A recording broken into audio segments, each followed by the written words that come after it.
Revit で複数のプロジェクトを開いていると、どれがどのプロジェクトなのかわからなくなりますよね。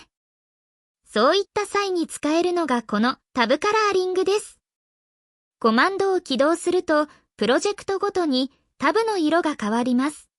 どのタブがどのプロジェクトなのか一目でわかるようになりました。また、PyRevit 内のセッティングスコマンドからタブの詳細な設定ができます。